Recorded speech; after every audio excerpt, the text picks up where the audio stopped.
Hebat, Surabaya punya lab corona level dunia. Jakarta kapan? Ditulis oleh Budiman dari siwa.com. Saya paling suka gayanya Bu Risma sebagai pemimpin, mirip sekali dengan Jokowi. Hanya saja Risma lebih serem kalau sedang marah. Wali kota Surabaya ini tidak banyak bicara, tapi banyak kerja. Jarang muncul di TV untuk pencitraan bahwa ia sudah melakukan ini itu, tapi langsung ada bukti konkret. Untuk sekelas kota, bukan provinsi seperti yang dipimpin Anies, keberhasilan Surabaya membangun laboratorium pendeteksi dan penanganan corona sangat luar biasa. Anggaran kota jelas tidak ada apa-apanya jika dibandingkan dengan anggaran provinsi. Tidak heran kalau Risma tidak bisa menahan diri untuk tertawa saat mengetahui anggaran Jakarta yang luar biasa besar, tetapi kerepotan mengurusi sampah.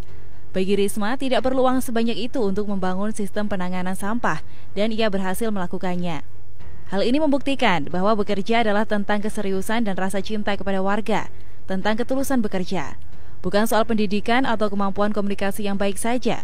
Buat apa juga pintar bicara kalau isinya cuma dalih-dalih yang menutupi kerjanya yang bobrok? Menurut berita pada laman finance.detik.com, dikatakan bahwa dalam waktu dekat Indonesia akan memiliki laboratorium biomolekular PCR.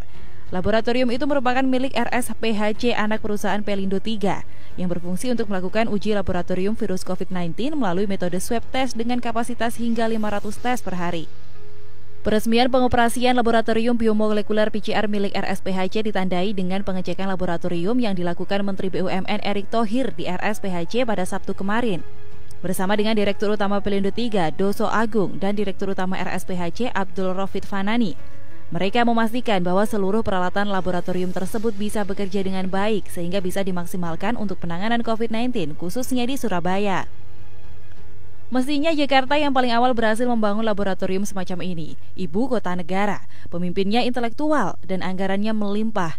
Di masa Ahok bahkan sering sekali anggaran itu berlebihan dan tidak terpakai, karena terlalu banyaknya dan karena efektif dan efisiennya Ahok mengelola dana. Benar, memang Jakarta berhasil membangun laboratorium tersebut pada 28 Maret lalu dan mulai dioperasikan pada 7 April. Tetapi sayangnya pemberitaannya saja yang ramai bahwa laboratorium selesai dibangun. Faktanya, peralatan di dalam laboratorium itu sendiri tidak lengkap. Begini saya kutip dari laman news.detik.com pada 13 April. Laboratorium yang rencananya beroperasi 24 jam ini belum bisa berfungsi secara optimal sesuai harapan untuk mempercepat deteksi virus corona. Mesin reaksi rantai polimerase atau polymerase chain reaction yang telah dipesan untuk melengkapi kinerja laboratorium tertunda kedatangannya. Mesin PCR belum sampai, kok bisa tertunda? Yang begini biasanya membuat curiga. Dana ada, tetapi proses pelaksanaan terhambat. Jadi ingat pengangkatan Wagub Jakarta, calon ada tapi lama sekali prosesnya karena banyak pertimbangan dan hitung-hitungan untung rugi. Padahal pengangkatan itu perlu untuk masyarakat banyak, tetapi lambat sekali penanganannya. Iseng saya ketik lagi tentang kondisi laboratorium di Jakarta. Nihil, isinya masih berita lama soal pembangunan yang belum bisa selesai dengan maksimal. Padahal sekarang sudah 10 Mei.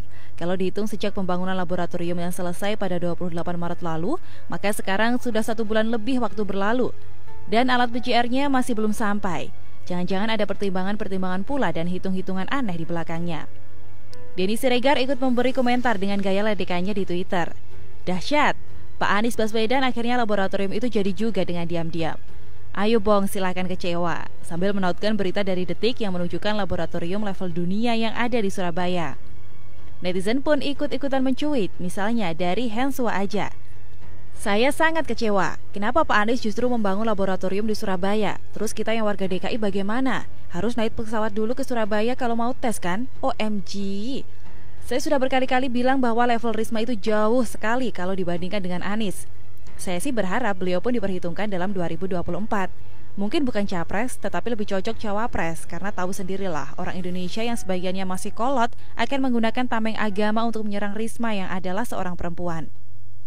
Untuk strategi itu perlu juga. Kita mungkin kecewa ketika Jokowi mengangkat Ma'ruf Amin, tetapi terbukti hal itu memberi efek terhadap pemilihan, mematahkan serangan kaum kadrun yang mencoba memframing Jokowi dan pemerintahannya sebagai anti-Islam.